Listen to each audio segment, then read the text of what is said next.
Marcus Reed was 2 minutes late, bone-tired, and one mistake away from losing everything, when he made a choice that would either destroy him or save his life. On a rain-soaked corner, while his babysitter abandoned his sleeping children and his supervisor sharpened the axe, Marcus stopped for a stranger no one else would help.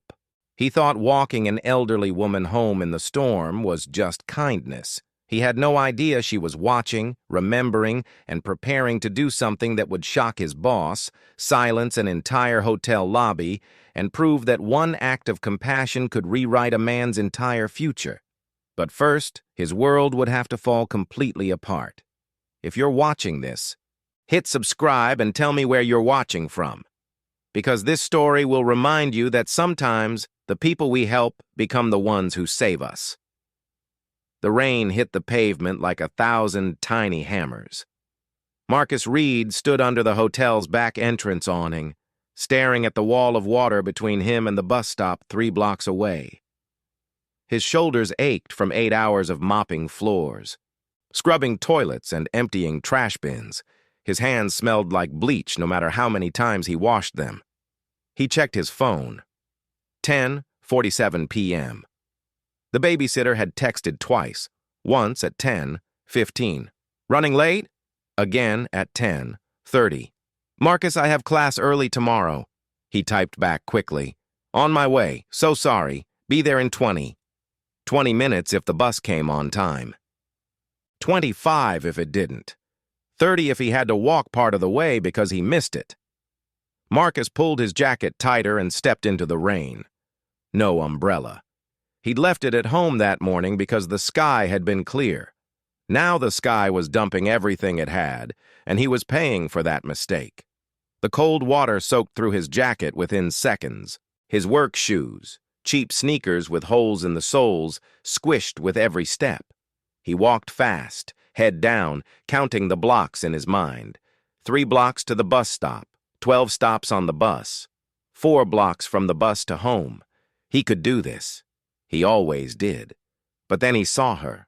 An old woman stood on the corner ahead, clutching a thin sweater around her shoulders. No coat, no umbrella, just standing there in the rain like she was frozen. Marcus slowed down. His brain said, keep walking. His feet said the same thing. You're already late. The babysitter's mad. The kids are probably still awake. You don't have time for this. But his mother's voice echoed in his head, the voice he'd heard 1,000 times growing up. Marcus Antoine Reed, you don't walk past people who need help. You stop. You ask. You do what's right. His mother had been gone 5 years now. Cancer, fast and cruel. But her voice was still there, clear as day. Marcus stopped under a flickering streetlight. The rain poured down harder. He looked at the old woman again. She was trying to wave down a car, but no one was stopping. She looked small and fragile, her white hair plastered to her head. He closed his eyes for 1 second. 2. Then he turned around. Ma'am? He called out, walking toward her. She turned, startled. Her eyes were wide and watery behind silver-framed glasses. You okay? Marcus asked. You need help? She blinked at him through the rain. I'm trying to get home. My son was supposed to pick me up, but he's not answering his phone. Where do you live? 10 blocks that way. She pointed east, the opposite direction from the bus stop. Marcus felt his chest tighten. 10 blocks. That was at least 20 minutes. Maybe 30 in this rain, and he was already late. But he couldn't walk away now. Not after stopping, not after asking. Come on, he said. I'll walk you. Oh, I couldn't. It's no problem. He forced a smile even though his stomach was twisting with worry. Can't leave you out here. She hesitated, then nodded. Thank you. I'm Eleanor. Eleanor Whitman. Marcus Reed. They started walking. The rain didn't let up. Marcus stayed on the outside of the sidewalk, trying to shield her from the worst of it. She moved slowly, her steps careful and measured. Every few seconds, she apologized. I'm so sorry. I'm slowing you down. You're fine, ma'am. Take your time. You must have somewhere to be. I do. But it's okay. It wasn't okay. Not really. But what else could he say? His phone buzzed in his pocket. He pulled it out with wet fingers. The babysitter again. "Marcus?" He texted back with one hand. "Emergency. Be there soon. I'll pay you extra." No response. Eleanor looked at him with concern. "Is everything all right?" "Yeah, just my babysitter. She's with my kids." "You have children?" "2. Lena's 10. Jaden's 6. And you're out here helping an old woman instead of getting home to them." Her voice was soft, but knowing. "You're a good man." Marcus didn't feel like a good man. He felt like an idiot. A broke, exhausted idiot who couldn't say no. They walked another block in silence. The rain pounded the pavement. Cars passed, splashing water onto the sidewalk. Marcus's phone buzzed again, but he didn't look. "Tell me about your children," Eleanor said. Marcus glanced at her. She was smiling despite the rain, despite everything. "Lena's the smart one," he said. "Gets straight A's, reads all the time. She's got this way of looking at you that makes you feel like she knows exactly what you're thinking. And Jaden?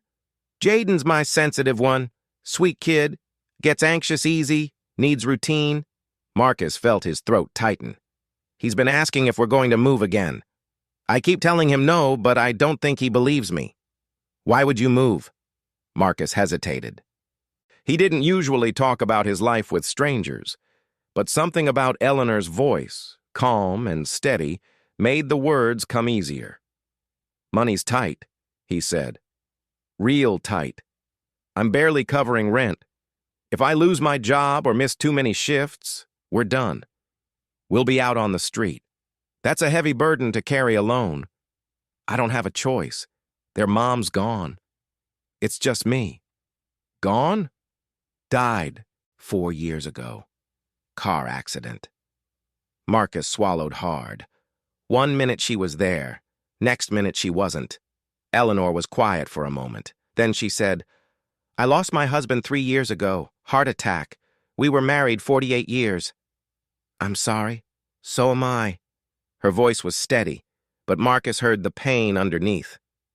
"Grief is a strange companion. It never really leaves. You just learn to carry it." They turned another corner. 6 blocks to go. Marcus's phone buzzed again. This time it was a call. The babysitter. He answered, pressing the phone to his ear. "Marcus, I have to go," she said without preamble. "I have an exam at 8 tomorrow morning. I need to sleep. I know, I'm sorry. I'm almost home. You said that 20 minutes ago. I got held up. Please, just give me 10 more minutes. I can't. The kids are asleep on the couch. I left a note on the table." Her voice was clipped, frustrated. "I'm locking the door behind me." "Wait!" The line went dead. Marcus stopped walking. His heart pounded in his chest. The babysitter was gone. His kids were alone. Lena was responsible, but she was still just 10 years old. And Jaden. Jaden would be scared if he woke up and no one was there. "Marcus?" Eleanor's voice pulled him back. "What's wrong?" "My babysitter left. The kids are alone." "Then you need to go. Right now." "I can't leave you out here." "Yes, you can. I'll be fine." "No." Marcus shook his head. "We're halfway there. Just a few more blocks." "Marcus, please, ma'am. Let me finish this." Eleanor studied him for a long moment. Then she nodded. "All right, but let's hurry." They moved faster. Eleanor's steps were still slow, but she pushed herself. Marcus's mind raced. The kids, the babysitter, his job tomorrow. Everything was piling up, pressing down on him like the rain. 4 blocks, 3, 2. Finally, they reached Eleanor's building. It was an old brick apartment complex with a green awning over the entrance. She pulled a key from her pocket and unlocked the door. "Thank you," she said, turning to face him. "I don't know what I would have done without you." "It's okay." "No, it's not okay. It's extraordinary." She reached out and touched his arm gently. "You remind me of someone who never rushes past people. Someone who sees them." Marcus didn't know what to say. He just nodded. Go home to your children, Eleanor said. And Marcus, take care of yourself too. I'll try. She smiled and disappeared inside. Marcus stood there for a second, rain pouring down. Then he ran. He ran the 10 blocks back to the bus stop. His lungs burned. His legs ached. But he didn't stop. The bus was pulling away just as he got there. He waved his arms, yelling, but the driver didn't see him.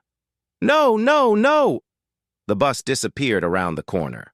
Marcus wanted to scream. Instead, he started walking. 4 miles to home.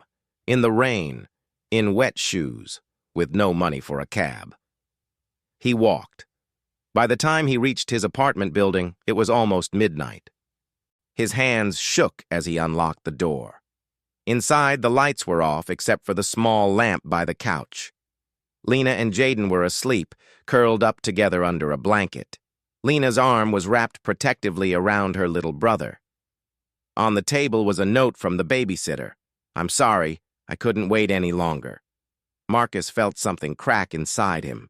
Guilt, shame, exhaustion, all of it crashing down at once. He knelt beside the couch and gently shook Lena's shoulder. Baby, wake up. Her eyes fluttered open. Dad? Yeah, it's me. I'm here.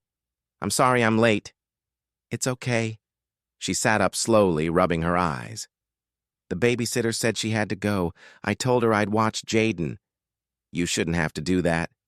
I know, but I did. Lena looked at him with those old soul eyes. Are you okay? Marcus wanted to say yes, wanted to tell her everything was fine, but the words wouldn't come. I'm tired, baby. Real tired. I know. She hugged him, her small arms tight around his neck. It's okay to be tired. Marcus held his daughter close, his chest aching. He wanted to cry, wanted to break down and let it all out. But he couldn't. Not in front of her. Instead, he carried Jaden to bed first, tucking him in gently. Jaden stirred, but didn't wake. Then he walked Lena to her room. Get some sleep, okay? Marcus said. You too, Dad. I will. But he didn't. He sat on the couch in the dark, staring at nothing. His phone showed 3 missed calls from the babysitter and 1 text. I can't do this anymore. Find someone else. Marcus dropped his head into his hands. He didn't have money for another babysitter, didn't have time to find one, didn't have anything left to give. But tomorrow would come anyway. The alarm would ring. The kids would need breakfast. His shift at the hotel would start at 6 a.m., and he'd have to show up. Because that's what he did. He showed up, no matter how tired, no matter how broke, no matter how close to breaking. He always showed up. Marcus lay down on the couch, still in his wet clothes, his eyes closed. Sleep didn't come easy, but eventually it came. And when the alarm went off 4 hours later, he got up. Because his kids needed him. And he'd never let them down. Not if he could help it, even if it killed him. The alarm screamed at 5:30 a.m. Marcus slapped it off and sat up on the couch. His neck hurt. His back was stiff. His clothes were still damp from last night's rain. He stood slowly, every muscle protesting. The apartment was quiet, except for the hum of the refrigerator. Through the window, the sky was still dark, just a hint of gray on the horizon. Marcus walked to the bathroom and looked at himself in the mirror. His eyes were red and puffy. His face looked older than 34. He splashed cold water on his face and brushed his teeth. In the kitchen, he made coffee with the last scoop of grounds in the can. He'd have to buy more. Add it to the list of things he couldn't afford but needed anyway. He checked his phone. No new messages. The babysitter's text from last night was still there. Find someone else. Marcus deleted it. Didn't have the energy to deal with that yet. He made breakfast for the kids, cereal and milk. Set out 2 bowls on the table. Poured the milk carefully because they were almost out of that too. At 6:15, he went to wake Lena first. She was already sitting up in bed reading a book by the light of her small lamp. Morning, baby, Marcus said. Morning, Dad. She marked her page and set the book down. You look tired. I'm okay. Just a long night. He sat on the edge of her bed. I need you to get Jaden ready for school this morning. I have to leave early. Lena's face didn't change, but Marcus saw something flicker in her eyes. Worry, maybe. Or resignation. Okay, she said. You sure? I can wait if... It's fine, Dad. I can do it. Marcus wanted to argue, wanted to tell her she shouldn't have to be the parent, but he didn't have time, and she was already getting out of bed, already moving toward the bathroom. Thank you, he said quietly. You're welcome. Marcus kissed the top of her head and went to check on Jaden. His son was still asleep, curled up tight under his blanket. Marcus didn't wake him. Let Lena do it. She was better at it anyway, patient and gentle where Marcus was rushed and stressed. He grabbed his work uniform from the closet, dark pants and a gray polo shirt with the hotel logo, changed quickly, checked his phone again. 6:28. The bus came at 6:45. If he missed it, he'd be late, and he couldn't be late, not today, not after last night. Marcus stood in the doorway of Lena's room. She was brushing her hair, already dressed in her school uniform. There's cereal on the table, he said. Lock the door behind you when you leave, and text me when you get to school. I will. And Lena? She looked at him. I'm sorry, he said, for all of this, for making you grow up too fast. Dad, it's okay. No, it's not, but I'm trying. I promise I'm trying. Lena walked over and hugged him. I know you are. Marcus held her tight for a moment. Then he let go and headed for the door. Outside, the rain had stopped. The air was cold and damp, but at least it wasn't pouring. Marcus walked quickly to the bus stop, his hands shoved in his pockets. The bus came on time. Marcus climbed on, found a seat near the back, and closed his eyes. The motion of the bus rocked him gently. He wanted to sleep, but his mind wouldn't stop spinning. The babysitter, the bills, Eleanor walking in the rain, his kids eating cereal alone. Everything felt like it was slipping through his fingers.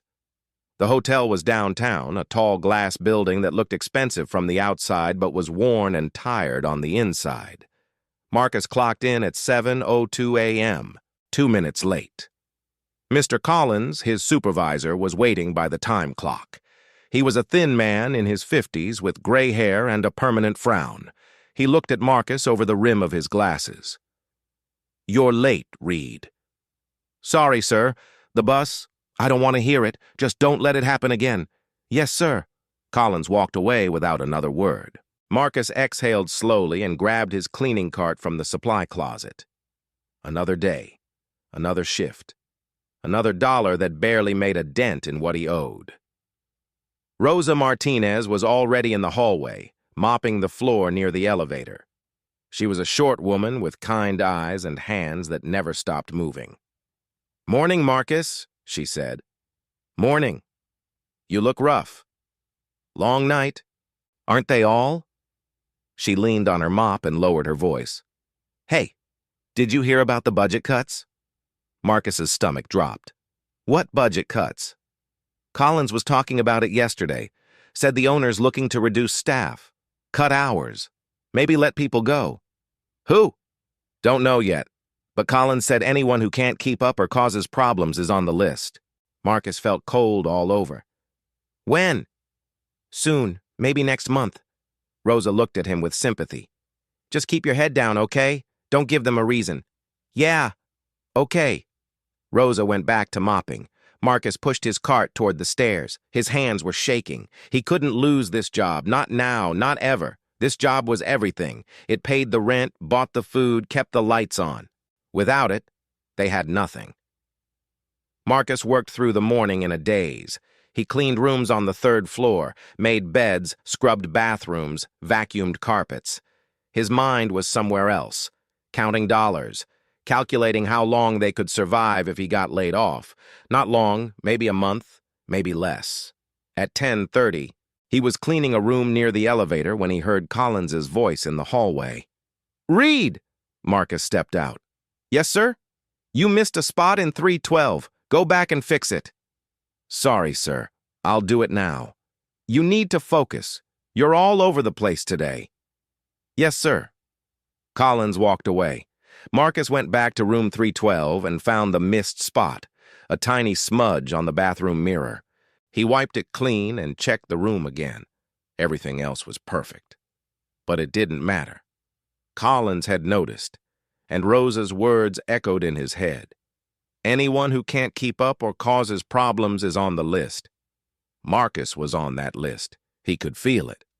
At lunch, he sat alone in the break room with a sandwich from home, peanut butter and jelly, the same thing he'd packed for Jaden's lunch, the same thing he ate every day because it was cheap and filling. His phone buzzed. A text from Lena. We're at school. Jaden's okay. Love you. Marcus typed back. Love you too, baby. He stared at the phone for a long moment.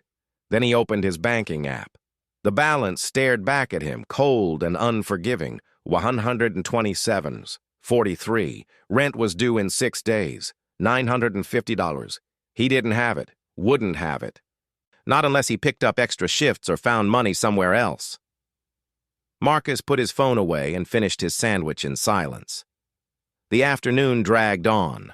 More rooms, more cleaning, more exhaustion. At 3:30, Marcus's phone buzzed again. This time it was a call from Lena's school. His heart stopped. He answered immediately. Hello? Mr. Reed, this is Miss Thompson, Lena's teacher. Is she okay? She's fine. But I wanted to talk to you about something she said today. Marcus's chest tightened. What did she say? She told me she can't go on the field trip next month, the one to the Science Museum. Okay. Mr. Reed, the trip is only $15, and Lena was so excited about it. But she said your family can't afford it right now. Ms. Thompson's voice was gentle but concerned. Is everything all right? Marcus felt humiliation burn through him. His 10-year-old daughter was telling teachers they were broke, because they were, and she knew it. We're fine, Marcus said, his voice tight. Just a little tight on money right now. I'll figure it out. If you need help? We don't need help. We're fine. Thank you. He hung up before she could say anything else. Marcus stood in the hallway, phone in hand, wanting to scream, or cry, or both. Lena knew. She'd always known. And now she was making choices to help him, skipping field trips, turning down things she wanted, growing up faster than any kid should have to, and it was his fault. All of it. Marcus finished his shift in a fog. At 5:00 p.m., he clocked out and headed for the bus. The sky was gray again, threatening more rain. He didn't care. Let it rain. Let it pour. What difference did it make? He got home at 5:45. The kids were already there sitting at the table doing homework. Lena looked up when he walked in. Hey, Dad. Hey, baby. Marcus set his keys on the counter. How was school? Good. Jaden. His son didn't look up from his coloring book. Good. Marcus walked over and kissed the top of Jaden's head. His son leaned into him for a moment, then went back to coloring. What do you guys want for dinner? Marcus asked. We already ate, Lena said. I made mac and cheese. Oh. Marcus felt another stab of guilt. You didn't have to do that. I know, but I wanted to. Marcus nodded and went to the kitchen. There was a small pot of mac and cheese on the stove. He scooped some into a bowl and ate standing up, staring out the window at the gray sky. After dinner, Marcus helped Jaden with his homework. Simple addition problems. Jaden got frustrated easily, erasing his answers over and over. It's okay, buddy, Marcus said gently. Take your time. I can't do it. Yes, you can. Look, if you have 3 apples and I give you 2 more, how many do you have? Jaden counted on his fingers. 5. That's right. See? You can do it. Jaden smiled a little. Okay. They finished the homework together. Then Marcus got both kids ready for bed, teeth brushed, pajamas on, Stories read. When they were finally asleep, Marcus sat on the couch in the dark. His body ached. His mind wouldn't shut off. He thought about the budget cuts, about Collins watching him, about the rent he couldn't pay, about Eleanor walking in the rain. He'd done the right thing last night. He knew that. But doing the right thing had cost him. The babysitter was gone. He'd been late, and now everything felt like it was falling apart. Marcus pulled out his phone and opened his banking app again. $127.43. He stared at the number until it blurred. Then he closed the app and turned off his phone. Tomorrow, he'd figure it out. Tomorrow, he'd find a way. Tonight, he just needed to sleep. But sleep didn't come easy. And when it finally did, it was filled with dreams of rain and empty pockets and children asking questions he couldn't answer. The next morning, Marcus was back at the hotel by 7:00 a.m. sharp. No mistakes today, no being late, no giving Collins a reason. He worked through the morning cleaning rooms, his body on autopilot. At 10:15, he was in the lobby emptying trash cans when he heard a familiar voice. "Excuse me, I'm looking for Marcus Reed." Marcus turned. Eleanor Whitman stood at the front desk, dry and composed, wearing a nice coat and carrying a purse. She looked completely different from the soaked, fragile woman he'd walked home 2 nights ago. The front desk clerk pointed toward Marcus. Eleanor's face lit up when she saw him. "Marcus!" She walked over, smiling. "I was hoping I'd find you." Marcus felt every eye in the lobby turn toward them. Rosa was staring. Collins was standing near the elevator, watching closely. "Mrs. Whitman?" Marcus said quietly. "What are you doing here?" "I wanted to thank you properly for the other night." She reached into her purse. "I brought you something." "You didn't have to." "I know, but I wanted to." She pulled out a small card. "It's a gift card for groceries. I thought it might help." Marcus's face burned with embarrassment. He glanced around. Everyone was watching. Rosa, Collins, guests passing by. "I can't take that," he said, his voice low. "Of course you can." "Mrs. Whitman, please. I appreciate it, but I don't need—" "Marcus." Her voice was firm but kind. "Let someone help you. Just this once." Marcus stood there, frozen. He wanted to say no, wanted to refuse, but when he looked in Eleanor's eyes, he saw something that made him stop. Understanding, not pity, just pure, simple understanding.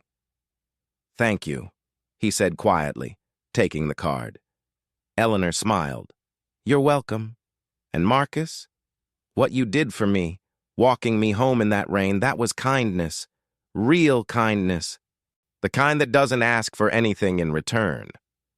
She patted his arm gently and walked toward the door. Marcus watched her go, the gift card heavy in his hand. Then he turned and saw Collins staring at him from across the lobby. And Marcus knew, just knew, this wasn't over. Collins didn't say anything right away. He just stared at Marcus from across the lobby, his expression unreadable. Then he turned and walked toward the back offices. Marcus's stomach twisted. He shoved the gift card into his pocket and went back to work, but his hands were shaking. Rosa caught up with him by the supply closet 20 minutes later. Her face was tight with worry. "Marcus, what was that?" "Just someone I helped a couple nights ago." "In the middle of your shift?" "No, after, on my way home." Marcus grabbed a bottle of glass cleaner from the shelf. "It's nothing." "It didn't look like nothing. Collins saw the whole thing." "I know. He's gonna make something out of it. You know he will." Marcus did know. Collins was the type of man who looked for reasons to write people up, who saw problems where there weren't any, who thought kindness was a weakness. "I didn't do anything wrong," Marcus said. "Doesn't matter, you know how he is." Rosa lowered her voice. "Just be careful, okay? Keep your head down. Don't give him ammunition." "I'm trying. Try harder." She walked away, leaving Marcus alone with his thoughts. The rest of the morning passed in tense silence. Marcus cleaned rooms with extra care, double-checking everything. No missed spots. No mistakes. Nothing Collins could use against him. At noon, Collins found him in the third-floor hallway. "Reed, my office now!" Marcus's heart dropped. "Yes, sir." He followed Collins down to the small office near the break room. Collins sat behind his desk and gestured for Marcus to sit. Marcus remained standing. "Is there a problem, sir?" "That woman this morning. The elderly one. Mrs. Whitman. You know her personally?" Marcus hesitated. "I helped her get home a couple nights ago. She was stranded in the rain." "During your shift?" "No, sir. After, on my own time." Collins leaned back in his chair. "So she comes here to thank you, gives you money." It was a gift card. Same thing. Collins's eyes were cold. "You understand how this looks, right? You're on the clock. You're supposed to be working. Instead, you're chatting with guests in the lobby." "She's not a guest. She just came to say thank you." "I don't care what she came for. This is a workplace, Reed, not a social club." Collins folded his hands on the desk. "I've been watching you. You've been distracted, late, making mistakes. And now this." Marcus felt anger bubble up inside him, but he pushed it down. "I'm sorry, sir. It won't happen again." "You're right. It won't." Collins pulled out a folder and opened it. "I'm putting you on probation. 2 weeks. One more issue, late arrival, missed task, anything, and you're done." The words hit Marcus like a punch to the gut. "Sir, please." "That's final. Now get back to work." Marcus stood there for a moment, his whole body shaking. Then he turned and walked out. In the hallway, he leaned against the wall and closed his eyes. Probation. 2 weeks. One mistake, and he was gone. He couldn't afford to lose this job, couldn't afford to lose anything. But right now, it felt like he was losing everything. Marcus finished his shift in a daze. He worked mechanically, his mind spinning. At 5:00 p.m., he clocked out and caught the bus home. The kids were waiting when he got there. Lena was reading on the couch. Jaden was playing with toy cars on the floor. "Hey, Dad," Lena said, looking up. "Hey, baby." She studied his face. "Bad day?" Marcus tried to smile. "Just a long one." "You want to talk about it?" "Not right now." Lena nodded and went back to her book. But Marcus could feel her eyes on him, watching, worrying. At dinner, spaghetti with jarred sauce, the cheapest meal he could make, Jaden was quieter than usual. He pushed his food around his plate without eating much. "You okay, buddy?" Marcus asked. Jaden didn't look up. "Are we going to move again?" Marcus's chest tightened. "What? No. Why would you think that?" "Because..." Jaden's voice was small. "We moved last time when you lost your job." "I didn't lose my job." "But you might." The words hung in the air. Marcus looked at Lena, who was staring at her plate. She'd told Jaden, or maybe Jaden had just figured it out on his own. Kids were smarter than people thought. "I'm not losing my job," Marcus said, trying to sound confident.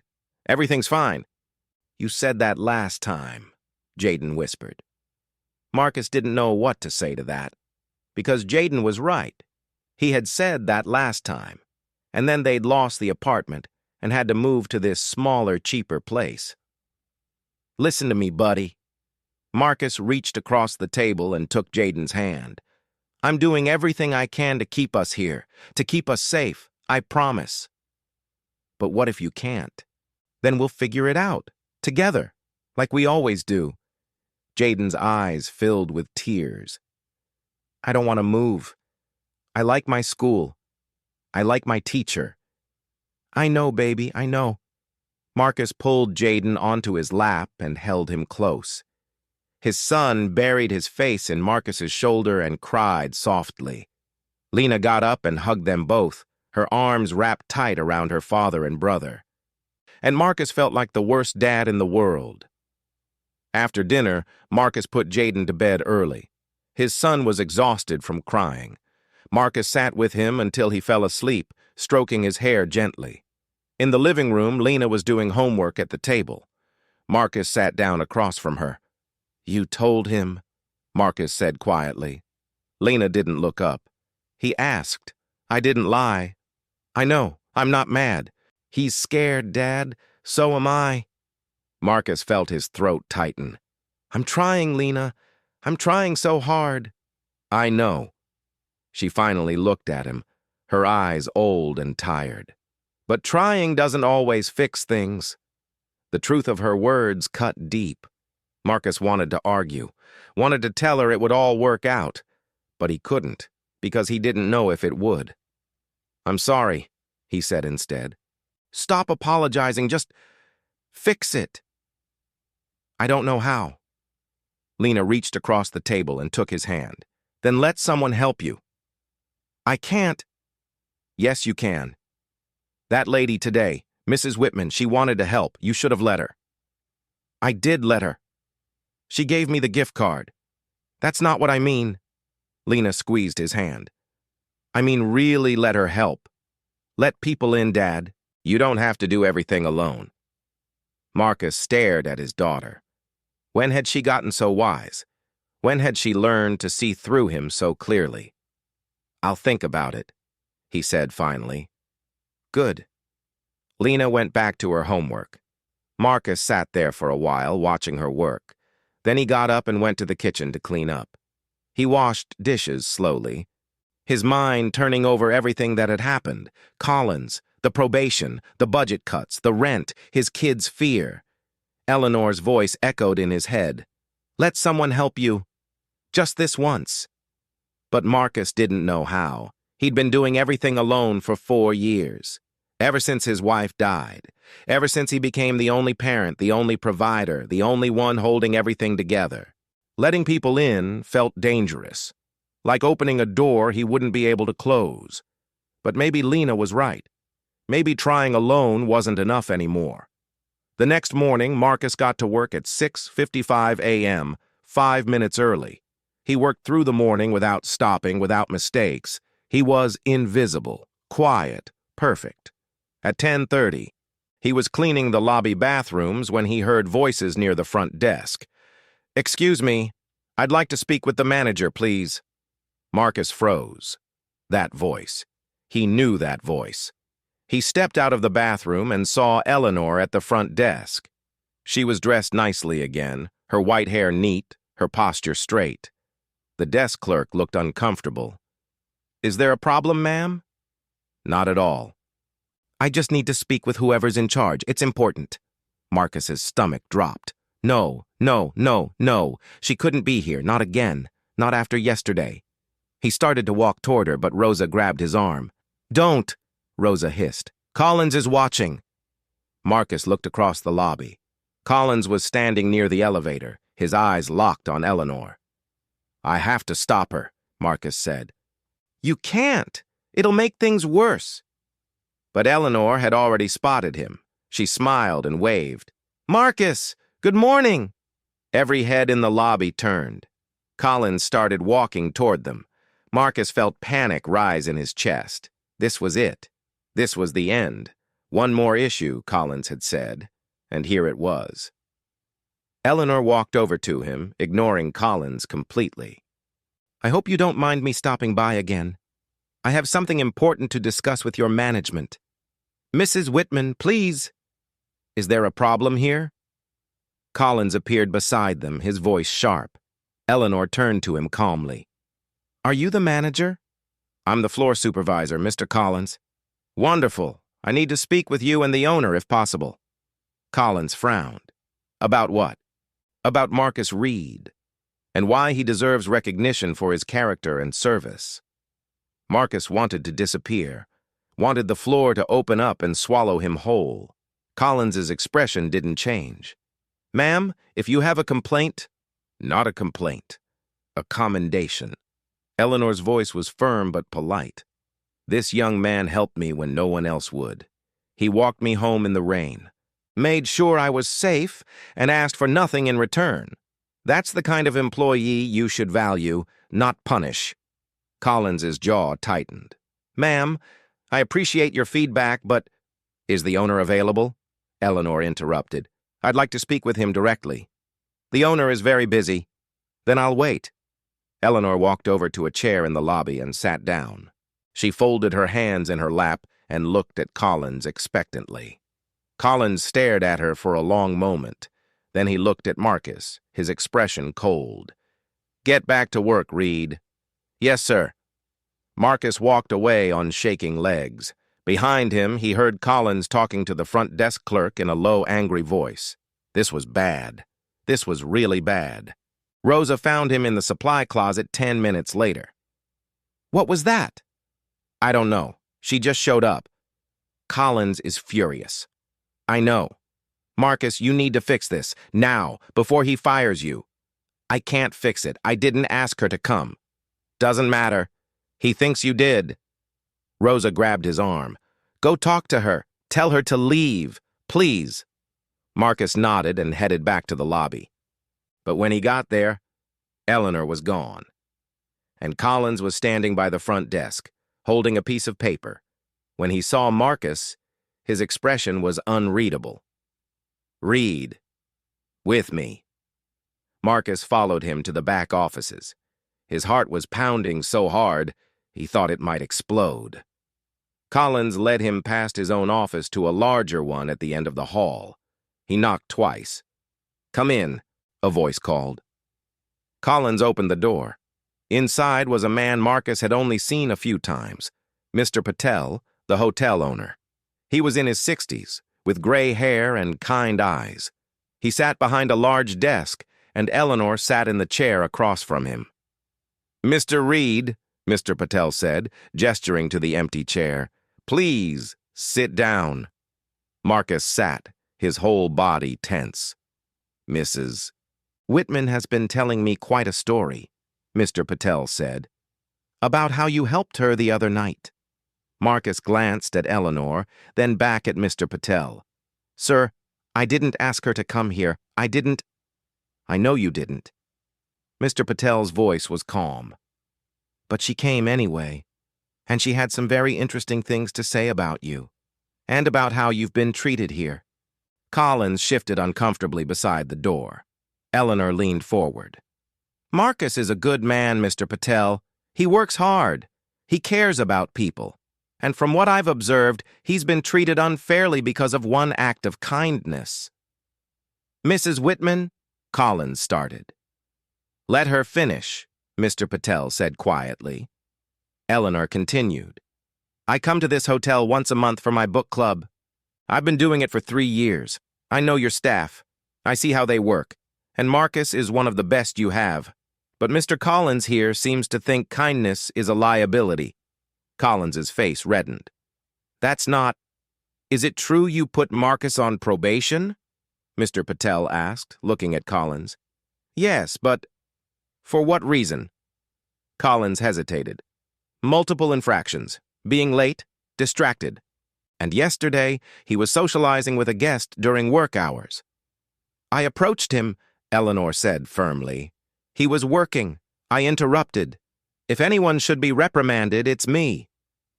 Mr. Patel was quiet for a long moment. Then he looked at Marcus. Is this true? You help Mrs. Whitman on your own time? Yes, sir, Marcus said quietly. And you've been on time for your shifts. One time I was late, 2 minutes, because the bus... 2 minutes, Mr. Patel repeated. He looked at Collins. And for that you put him on probation? Sir, there were other factors. What factors? Collins didn't answer. Mr. Patel stood up. Mr. Collins, step outside, please. Collins's face went white. He left the room, closing the door behind him. Mr. Patel sat back down and looked at Marcus.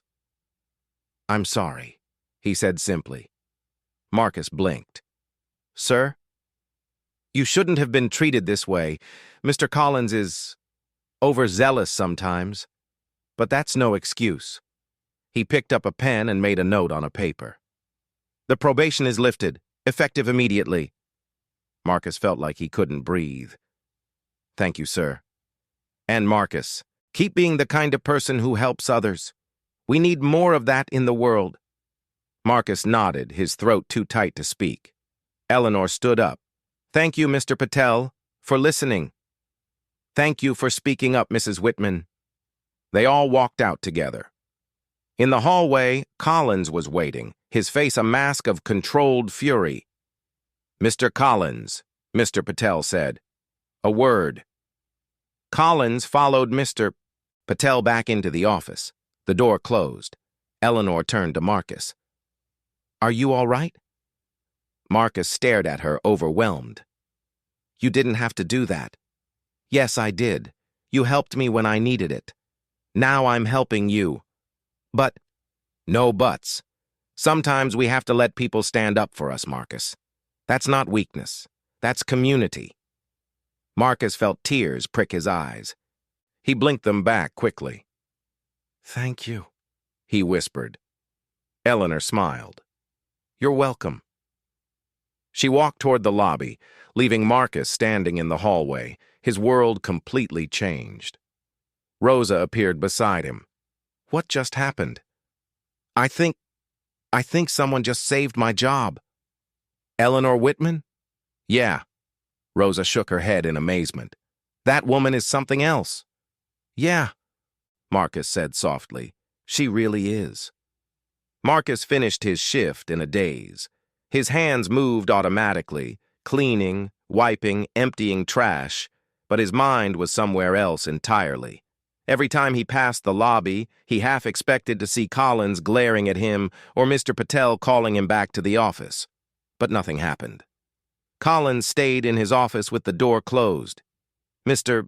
Patel left through the front entrance around noon, and Marcus kept working, the weight on his chest finally starting to lift. At 5:00 p.m., he clocked out. Rosa caught him by the back door. "Hey," she said. "You okay?" "Yeah, I think so. That was something today. That woman really went to bat for you." Marcus nodded. "I still can't believe she did that." "Some people see goodness and want to protect it." Rosa smiled. "You're one of the good ones, Marcus. Don't forget that." "Thanks, Rosa. Now go home to those kids of yours." Marcus caught the bus home, watching the city pass by through the window. The sky was clear for once. No rain, no clouds, just pale blue stretching out forever. It felt like a sign. Like maybe things could actually get better. When he got home, Lena and Jaden were both at the table doing homework. Lena looked up immediately. "How was work?" Marcus set his keys down and smiled. A real smile this time. "It was good." Lena's eyes widened. "Really? Really? What happened?" Marcus sat down at the table with them. "Remember Mrs. Whitman? The lady I helped the other night? The one who gave you the gift card?" "Yeah, she came to my work today, talked to the owner, told him about what happened." Marcus felt his voice catch. "She stood up for me, Lena, got me off probation, maybe even saved my job." Lena's face lit up. "Dad, that's amazing." "Yeah, it is." Jaden looked up from his coloring. "Does that mean we don't have to move?" Marcus reached over and ruffled his son's hair. "No, buddy. We're not moving. We're staying right here." Jaden's whole face changed. The worry disappeared, replaced by a smile so big it made Marcus's chest ache. "Really?" "Really." Jaden jumped off his chair and ran to Marcus, wrapping his arms around his father's waist. Marcus held him tight, feeling the tension drain out of his son's small body. Lena came over too, joining the hug. "I told you to let people help." Marcus laughed, his eyes wet. "You were right, baby. You were right." They stood there for a long moment, the three of them holding each other in the small kitchen. And for the first time in weeks, maybe months, Marcus felt something close to peace. That night, Marcus made dinner with the gift card Eleanor had given him. Real groceries, chicken, rice, fresh vegetables. The kids ate like they'd been starving, and maybe they had been. Not physically, but in other ways. Ways that mattered. After dinner, Marcus helped Jaden with his homework while Lena read on the couch. When the work was done, They watched a movie together, some animated thing about talking animals that made Jaden laugh and Lena roll her eyes but smile anyway. At bedtime, Marcus tucked Jaden in first.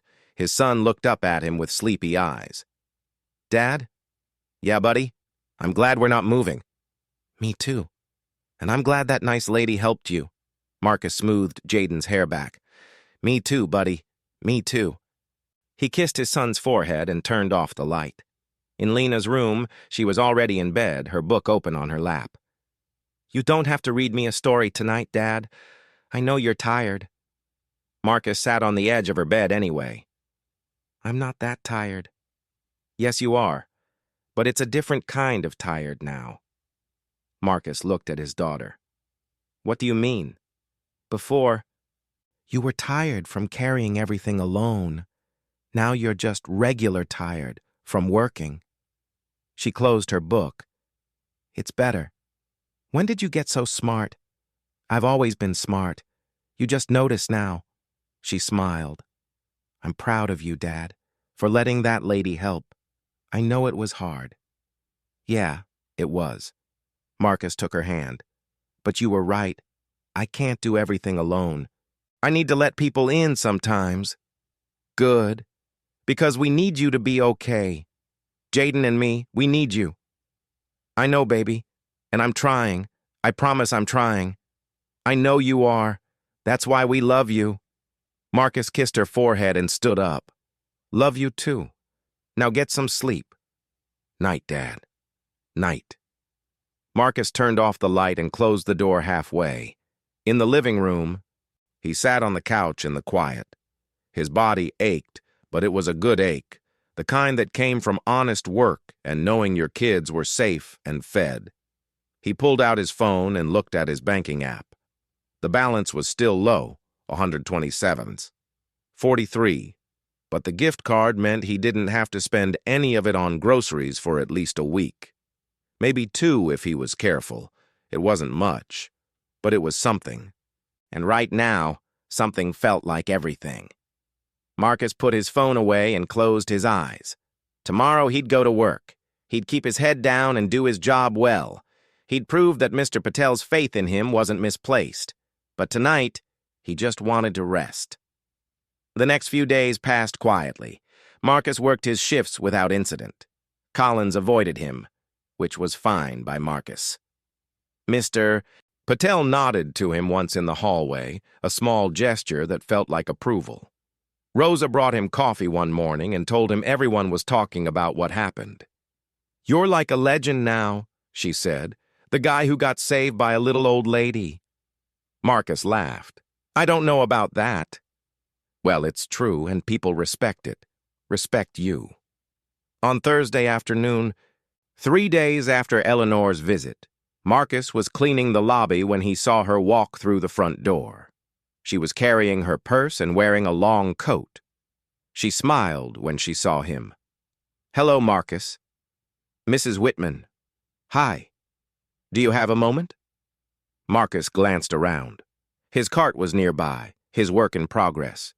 But the lobby was quiet, and Collins was nowhere to be seen. "Sure. Just a quick one." They walked over to a quiet corner. Eleanor sat down in one of the armchairs, and Marcus sat across from her.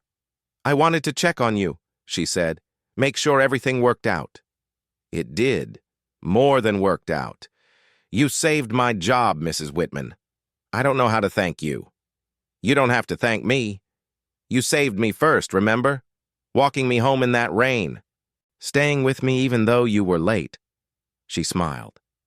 "That was real kindness, Marcus. The kind that doesn't expect anything back. I couldn't just leave you there. Most people would have. Most people do." Her expression grew thoughtful. "You know what my husband used to say? He said the measure of a man isn't what he does when people are watching. It's what he does when no one's looking." Sounds like a wise man. He was. And you remind me of him.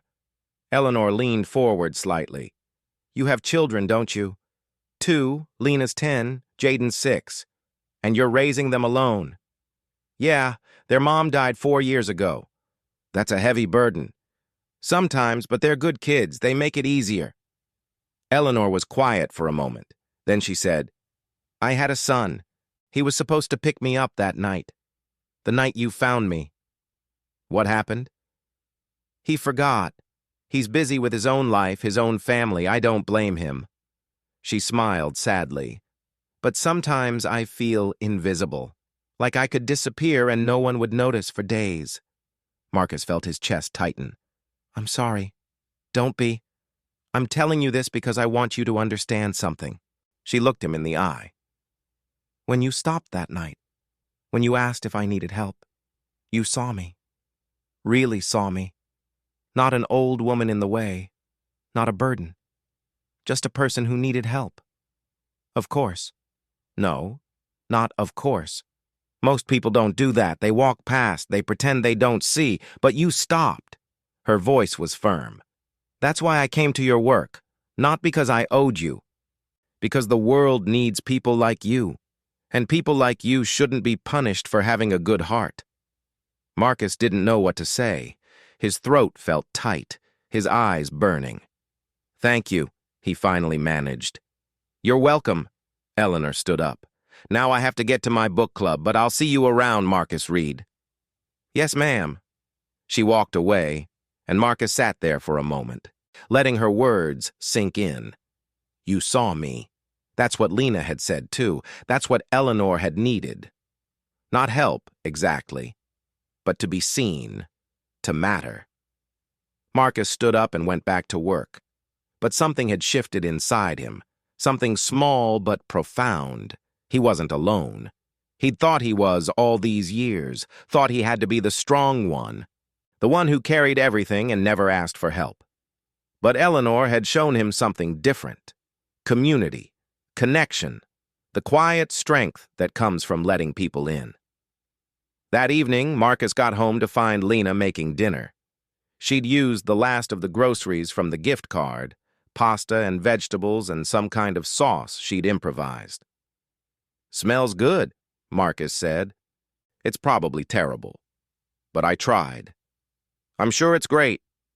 They ate together at the small table, Jaden chattering about school and Lena listening with patient attention. Marcus watched his kids and felt gratitude wash over him. After dinner, Jaden went to bed early. Lena stayed up with Marcus doing homework at the table. Dad? Yeah, baby. That lady, Mrs. Whitman. Are you going to see her again? I don't know. Maybe. Why? I think you should. I think she's good for you. Marcus smiled. What do you mean? You seem lighter when you talk about her, like you remember you're allowed to have friends. I have friends. No, you have coworkers. That's different. Lena set down her pencil. I mean real friends, people who care about you. Not because they have to, because they want to. Marcus stared at his daughter. How old are you again? 10. But I'm wise beyond my years. She grinned. That you are, baby. That you are. The weekend came. Saturday morning, Marcus woke up without an alarm. The kids were still asleep. He made coffee and sat by the window, watching the city wake up. His phone buzzed. A text from an unknown number. Marcus, this is Eleanor Whitman. I got your number from the hotel directory. I hope that's all right. Marcus smiled and typed back. Of course. Everything okay? More than okay. I was wondering if you and your children would like to join me for a walk this afternoon. There's a park near my apartment. Beautiful this time of year. Marcus hesitated. Then he thought about Lena's words. Real friends. People who care about you because they want to. He typed, We'd love to. That afternoon, Marcus and the kids took the bus to the park Eleanor had mentioned. It was a small green space tucked between buildings, with benches and trees and a playground where kids were running and screaming with joy. Eleanor was waiting by the entrance, wearing comfortable shoes and a warm jacket. She smiled when she saw them. You must be Lena and Jaden, she said. Yes, ma'am, Lena said politely. Jaden hid behind Marcus's leg, shy. It's nice to meet you both. Your father talks about you all the time. He does? Lena looked at Marcus, surprised. Of course I do, Marcus said. You're the most important people in my life. They walked through the park together. Eleanor told stories about her late husband and the adventures they'd had. Jaden warmed up to her quickly, asking questions about everything.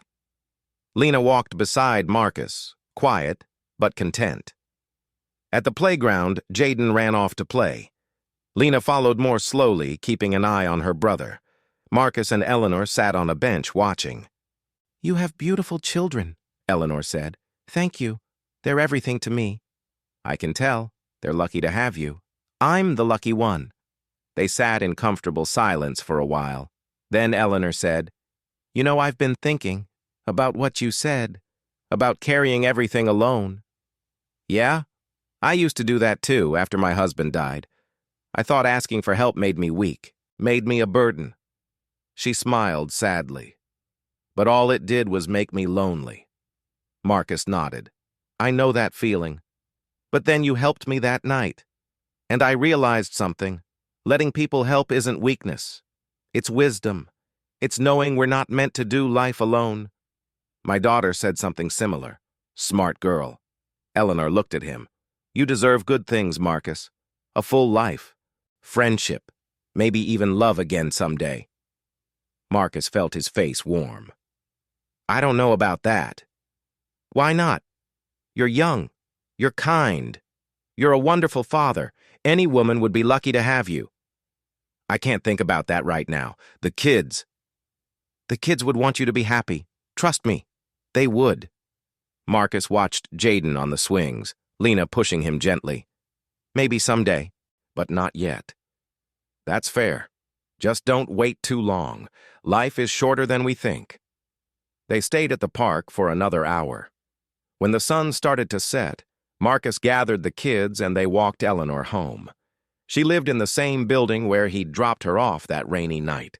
At her door, she turned to them. Thank you for today. I haven't had this much fun in years. Thank you for inviting us, Marcus said. Can we come back? Jaden asked. Anytime you want. Lena hugged Eleanor suddenly. The old woman looked surprised, then pleased.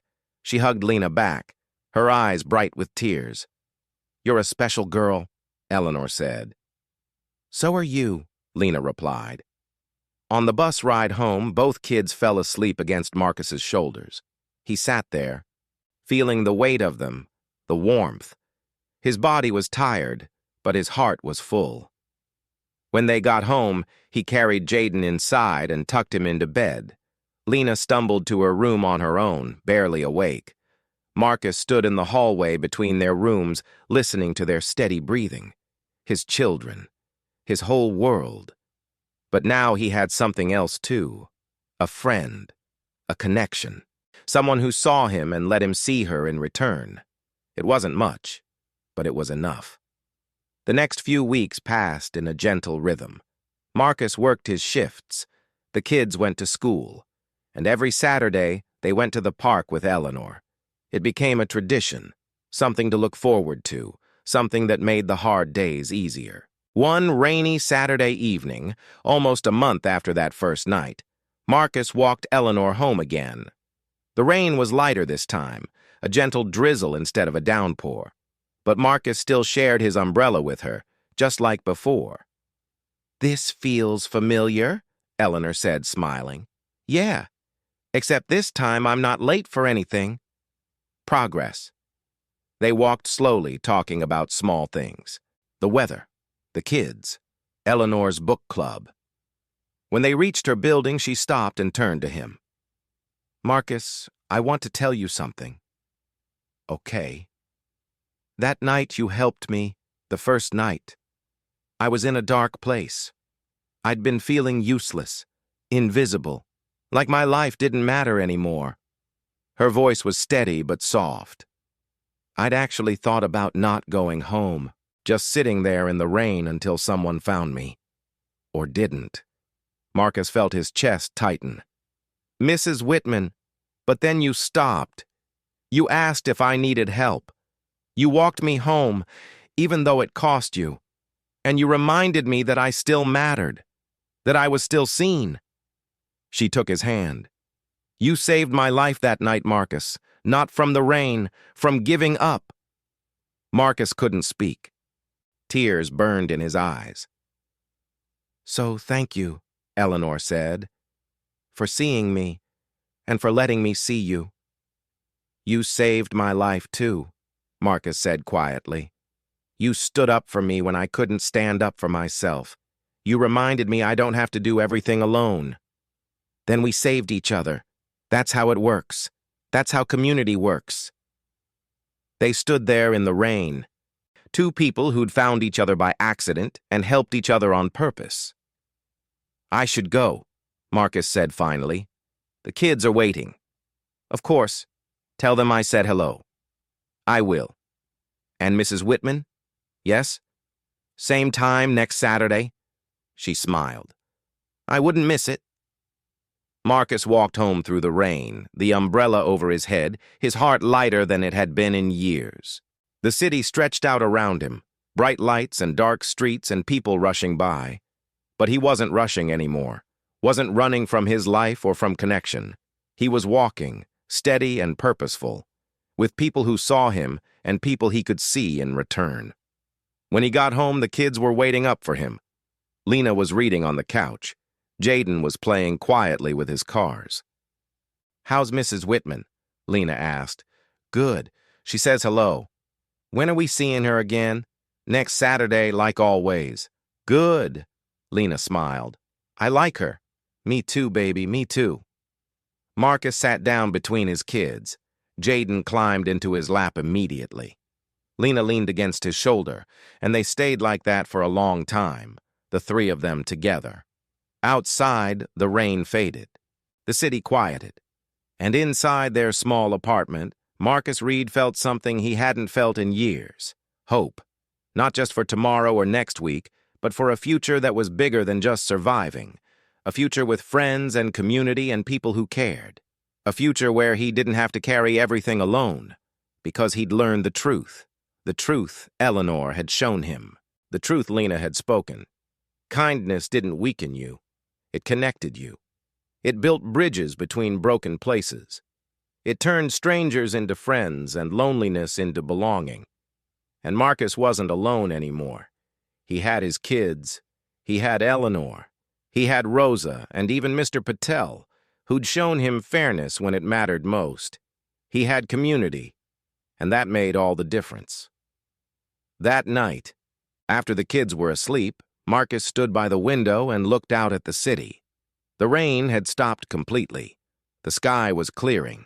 Stars peeked through the clouds. Tomorrow he'd go to work. He'd clean and scrub and do his job with pride. He'd save his money and pay his bills and keep his family safe. But he'd also let people in, let them help, let them see him. Because that's what it meant to be human. Not to be perfect or invincible, but to be seen and to see others in return. Marcus smiled and closed the curtains. Then he lay down on the couch and closed his eyes. Tomorrow would come. The work would continue. Life would still be hard sometimes. But he wasn't facing it alone anymore. And that was everything. The end.